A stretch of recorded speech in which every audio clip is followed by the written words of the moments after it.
রমজান আসার আগে নিয়ত করছি কোরআনটা খতম দিব, কিন্তু দিতে পারি নাই। রমজান আসার আগে নিয়ত করেছিলাম এই বছর একটা তারাবিও মিস করব না, কিন্তু অনেকগুলো মিস হয়ে গেছে। রমজান আসার আগে নিয়ত করেছিলাম এই বছর রমজান থেকে এই ধূমপান করা ছেড়ে দিব, কিন্তু অনেকে ছাড়তে পারেন নাই। রমজান আসার আগে নিয়ত ছিল এই বছর রমজানে একটা খারাপ জিনিস মোবাইলে টিভিতে দেখব না, কিন্তু সেই প্রতিশ্রুতি রাখতে পারি নাই। কেন পারি নাই? বিগত রমজানের সমস্ত আমল নামা নিয়ে বসতে হবে এখন থেকে, শাবান থেকে, আজকে থেকেই, যে আমার গত রমজানে আমল ইবাদতের ক্ষেত্রে প্রতিবন্ধকতা বাধাগুলো কি কি ছিল একটা একটা করে সম্ভব হলে লিখে ফেলবেন। নাম্বার 1, আমি তারাবিটা নিয়মিত পড়তে পারি নাই কারণ অমুক অমুক বন্ধুর সাথে আড্ডায় যেতে হয়েছে, তাহলে এটা আমার একটা বাধা।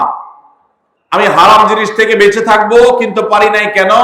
কারণ ফেসবুকে ঢুকছে একটা কাজে, সেখান থেকে আমার আরো 5টা অকাজ করা লাগছে, তাহলে এটা আরেকটা কারণ, ফেসবুক।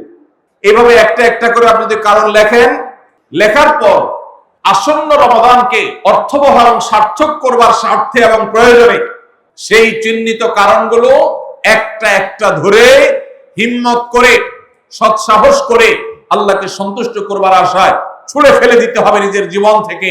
এই সংকল্প এবং এই কাজটা যদি আপনি করতে পারেন, তাহলে ইনশাআল্লাহ আপনি দেখবেন আপনার এই রমজান আপনার জীবনের শ্রেষ্ঠ রমজান হয়েছে।